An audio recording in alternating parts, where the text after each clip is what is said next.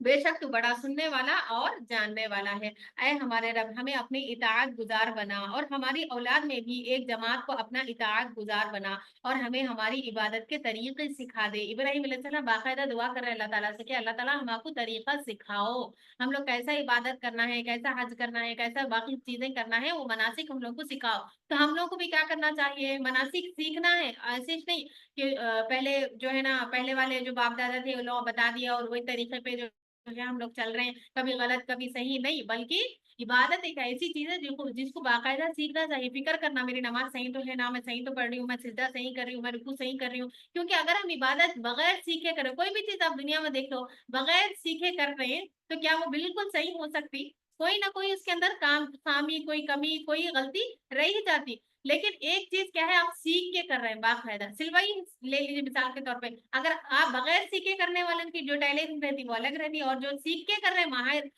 جو اس کو مہارت کے ساتھ کر رہے ہیں ان لوگوں کی الگ رہتی۔ تو اس وجہ سے اگر ہم چاہ رہے ہیں کہ ہماری عبادت قبول ہونا اللہ کے پاس، تو ہم لوگوں کو وہ عمل سیکھنا باقاعدہ کہ روزہ کیسا رکھنا ہے، اس کی کیا شرائط ہے، وضو کیسا کرنا ہے اس کے کیا شرائط ہے، نماز کیسا پڑھنا ہے اس کے کیا شرائط ہے، کیا چیزوں سے نماز ٹوٹ جاتی، کیا چیزوں سے غسل ٹوٹ جاتا، تو جتنے بھی احکام ہے اس کو باقاعدہ سیکھنا ہے۔ اور ہمیں بخش دے، بے شک تو ہی بخشنے والا اور رحم کرنے والا ہے۔ اور اے ہمارے رب انہی میں سے ایک رسول ان کی ہدایت کے لیے مبعوث فرما۔ یہ ابراہیم علیہ السلام کی دعا تھی 2500 سال پہلے نبی صلی اللہ علیہ وسلم کی بعثت سے۔ تو اس سے کیا پتہ چل رہا کہ آپ صلی اللہ علیہ وسلم کے آنے کے لیے مبعوث کرنے، کیونکہ عربوں میں آپ صلی اللہ علیہ وسلم سے پہلے کوئی بھی نبی نہیں آیا تھا، آپ صلی اللہ علیہ وسلم پہلے نبی ہے جو عربوں کی طرف تشریف لے کے آئے، ورنہ اس سے پہلے جتنے بھی انبیاء ہیں نا وہ سب اسحاق علیہ السلام کی نسل کی طرف سے جائے، اس میں سے اسماعیل علیہ السلام کی طرف سے صرف ایک ہی نبی آئے جو کہ محمد صلی اللہ علیہ وسلم ہے۔ تو یہ دعا عربوں کے لیے اللہ کے ابراہیم علیہ السلام کرے تھے، جو کہ اللہ کے رسول صلی اللہ علیہ وسلم کی صورت میں قبول ہوئی، لیکن کتنے سال بعد؟ 2500 سال کے بعد قبول ہوئی آپ کی دعا۔ تو اس وجہ سے دعا کرتے ہوئے کبھی بھی مایوس نہیں ہونا، اچھا میں اتنے دن سے کر رہی ہوں قبولش نہیں ہو رہی، کیا فائدہ، چھوڑ دو، کیا معلوم کہ آپ کی دعا آپ کی نسلوں کے اس میں قبول ہوئیں گی۔ آپ کے لیے تو شاید اللہ تعالیٰ وہ چیز نہیں دے رہے، لیکن کیا معلوم آپ کی نسلوں میں وہ چیز اللہ تعالیٰ اس کو دیتے ہوں گے۔ تو اس وجہ سے ہمیشہ دعا کو کثرت کے ساتھ میں اور پورے دل جمعی کے ساتھ میں اور یقین کے ساتھ میں مانگنا چاہیے۔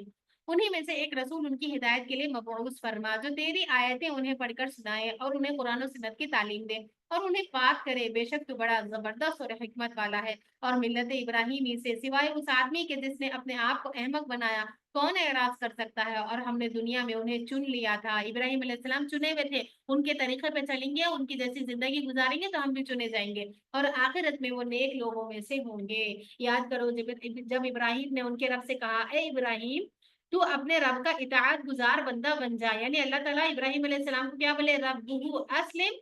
قال اسلمت لرب العالمین، فرما بردار بن جاؤ ابراہیم، میری بات مان لو۔ تو فوراً ابراہیم علیہ السلام کیا بولے؟ اسلمت لرب العالمین، میں جیسا اللہ تعالیٰ آپ ہو رہے میں ویسا کرنے کے لیے تیار ہو گیا، میں اپنا سر جھکا دیا، میں آپ کے سامنے جھک گیا، بے فرما بردار بندہ، میں اطاعت گزار بندہ بن گیا، جیسا ہی حکم آیا انہوں کوئی بھی چیز اللہ کی طرف سے، جیسے مثال کے طور پہ آپ کو حکم دیا گیا کہ خواب میں، بلکہ آپ کو دکھایا گیا، حکم کیا دیا گیا؟ خواب میں دکھایا گیا کہ آپ اپنے بیٹے کو ذبح کر رہے ہیں، فوراً ہی کیا کرے؟ ذبح کرنے کے لیے تیار ہو گئے۔ تو ابراہیم علیہ السلام کی صفت ایسی تھی کہ کوئی بھی اللہ کی طرف سے حکم آتا تھا تو وہ اس کے لیے کرنے کے لیے تیار ہو جاتے تھے۔ اس لیے اللہ تعالیٰ آپ کو کیا کرے؟ چن لیے تھے، خلیل اللہ آپ کو لقب دیا گیا، کیا ہے؟ اللہ کے دوست آپ کو اللہ تعالیٰ کہے۔ تو انہوں نے کہا کہ میں رب العالمین کا اطاعت گزار بن گیا، اور یہی وصیت ابراہیم نے اپنے بیٹوں کو اور یعقوب نے اپنے بیٹوں کو، یعقوب علیہ السلام آپ کے بھی بیٹے، آپ کے پوتے تھے ابراہیم علیہ السلام کے، اور ابراہیم علیہ السلام بھی اپنے بیٹوں سے یعنی اسحاق اور اسماعیل علیہ السلام کو بھی وہی وصیت کرے تھے۔ کیا وصیت کرے تھے؟ کیا بات بتائے تھے کہ اے میرے بیٹوں، اللہ نے تمہارے لیے دین اسلام کو اختیار کر لیا ہے، اس لیے جب مرو تو اسلام کی حالت میں مرو، اسلام کے سوا، مسلمان کے سوا کسی اور دین پہ نہیں مرنا، ورنہ نجات نہیں ہوتی۔ تو ہم بھی کیا کرنا ہے؟ اپنے بچوں کو یہ وصیت کرنا ہے کہ جب بھی تک دنیا میں ہے تم سیدھے راستے پہ رہنا، اور دنیا سے جب بھی جانا صحیح راستے پر جانا۔ کیوں؟ کیونکہ اگر خدا نہ خواستہ بچے دوسروں کے، جیسے آج کل کے دور میں تو بھی کیا ہے، بہت سارے لوگوں کے بہکاوے میں آ کے دین اسلام کو غلط سمجھ رہے ہیں، ہمارا دین ایسا ہے ویسا ہے، اس کے بارے میں غلط فہمیوں میں مبتلا ہو جا رہے ہیں۔ لیکن اگر ہم وہ نہیں سکھائیں گے، اور خاص طور پہ ایسے اسکولس میں بھیج رہے ہیں جہاں پر بچوں کو غلط غلط چیزیں سکھائی جا رہی، تو وہاں پر کیا ہے، اس کے بہکاوے میں آ کے بچے بعض دفعہ اپنے دین سے باغی ہو جا رہے ہیں، دین کو چھوڑ بھی دے رہے ہیں، بعض دفعہ مرتد ہو جا رہے ہیں۔ تو ایسے میں بہت ضروری ہے کہ والدین ہونے کے ناطے ہم کیا کریں؟ اپنے بچوں کو بھی بتائیں کہ اسلام کتنا پیارا دین ہے، ہمارے دین میں کتنے پیارے احکام ہیں، اللہ سبحانہ و تعالیٰ کیسے کیسے اپنے بندوں کی اور دین پر عمل کرنے والوں کی مدد کرتا ہے، نصرت کرتا ہے۔ تو وہ کب ہم بتا سکیں گے؟ جب ہمارے پاس خود معلومات رہیں گے، تو پھر ہم اپنے بچوں کو بتائیں گے، ہمارے بچے آنے والے بچوں کو بتائیں گے۔